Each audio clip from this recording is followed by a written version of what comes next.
Hello, and thank you for taking the time to watch this presentation. I'd like to tell you a story about how AI is being used in small and medium enterprises. This tale was gleaned vicariously through the developers who work in those businesses. Many presentations at this conference will likely talk about things like inherent bias in certain implementations and training sets. I'd like to provide an insight as to how these problems come about. So right out of the gate, I am not an academic or an AI professional. I'm a software developer and community organizer. The insights in this presentation come from a South African business context, so your local mileage may vary. Hopefully, though, something I say may spark some interesting ideas for you. With that out of the way, my name is Brad Mostert. I'm a senior developer at a local internet company.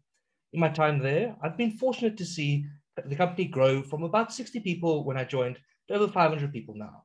The business has thus spanned a couple of stages of maturity during the time during my time there. Sorry, I'll get into it. After hours, I'm an active member of the local developer community for the PHP programming language. I used to run the Johannesburg PHP meetup. We've recently transitioned into the national PHP South Africa meetup. I also regularly present at our local PHP South Africa conference and try to be involved in open source. In all these things, I interact with many developers from a variety of different organizations. This has given me insight into how a wide variety of local companies are using code, including AI solutions, to solve their challenges. The attendees at my community events are varied.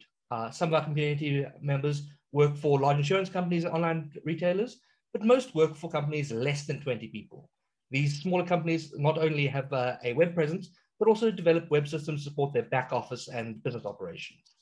Key observation is that the majority of the developers in the space do not have a formal computer science background, but are rather highly effective self-taught problem solvers.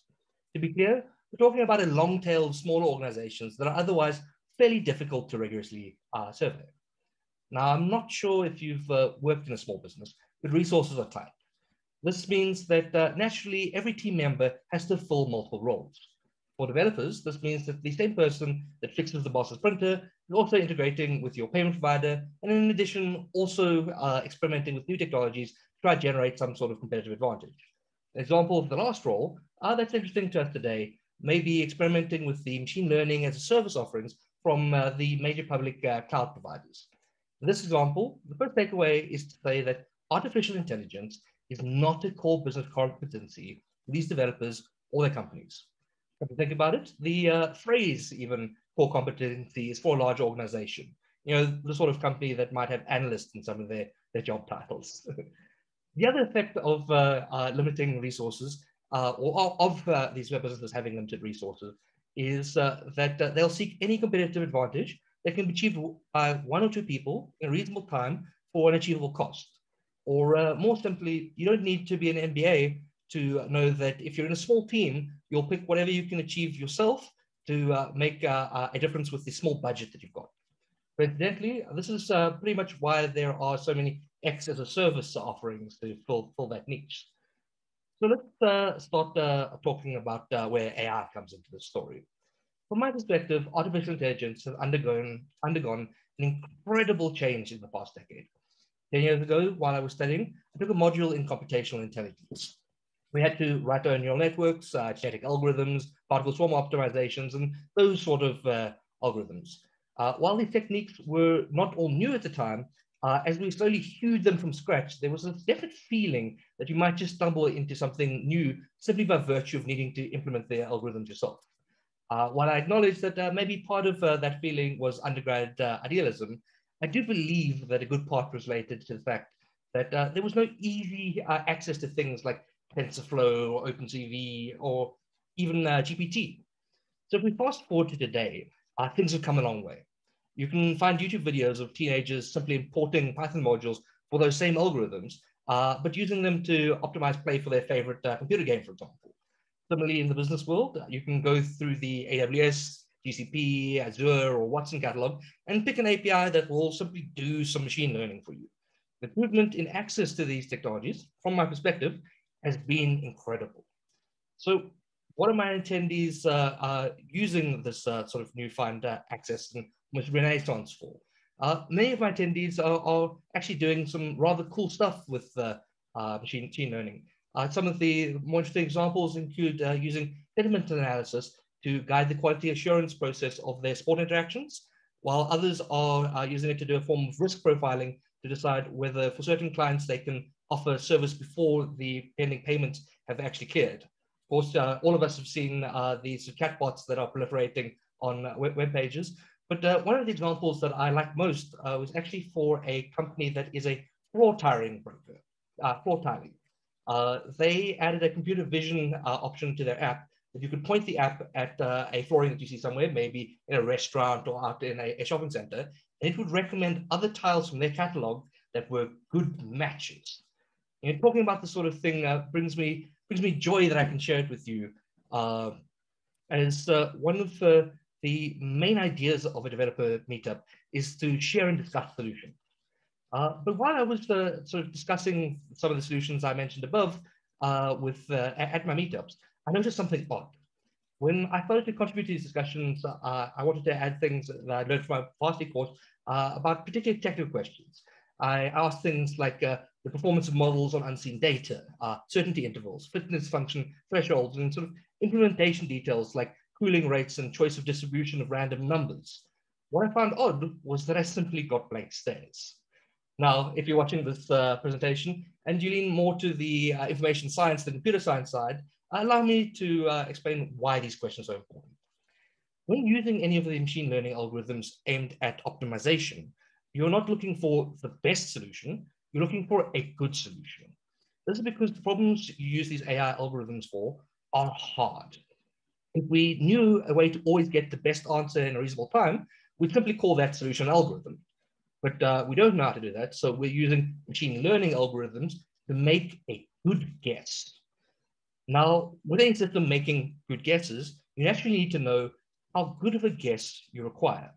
As a baseline, every offering will perform at least better than random. So, you're going through this effort because you want to do better than flipping a coin.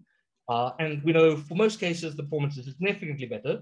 Otherwise, nobody would pay for the services. But the thing is that for certain applications of these algorithms, you will almost definitely require a particular level of certainty. This is what the questions I was asking were getting at. So let me bring this idea of guesses back to a sort of more relatable human example. Suppose your boss asks you how long something will take. Sometimes they may simply want to know if it's a couple of hours, a couple of days, or more than a week. In this case, the level of certainty doesn't really have to be high. Other times, your boss may be looking for a more exact figure because they want to estimate costs of a project.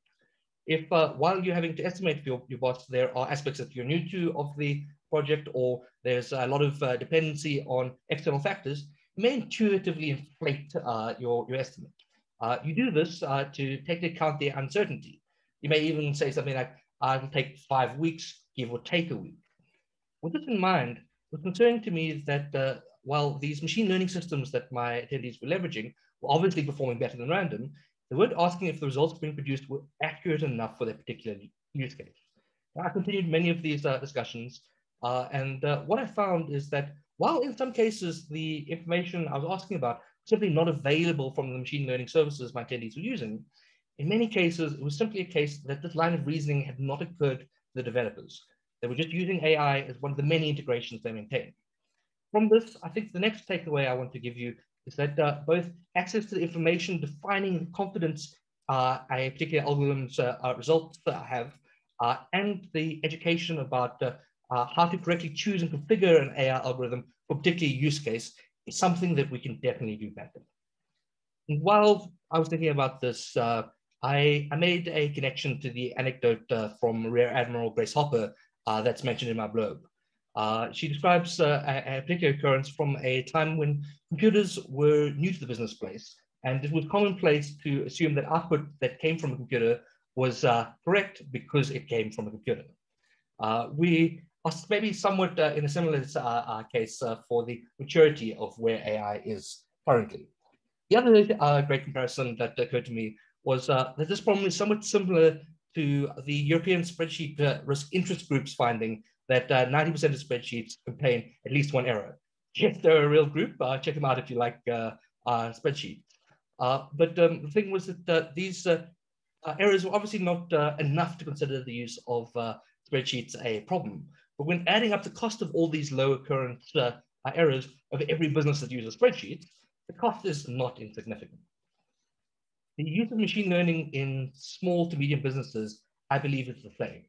There are edge cases that arise out of not yet handling certainty correctly. And when considering these edge cases in aggregate over the increasing number of businesses, I believe that this is something that may be worth looking at. I'd love to hear your thoughts if you want to join one of the interactive sessions. Thank you. Awesome.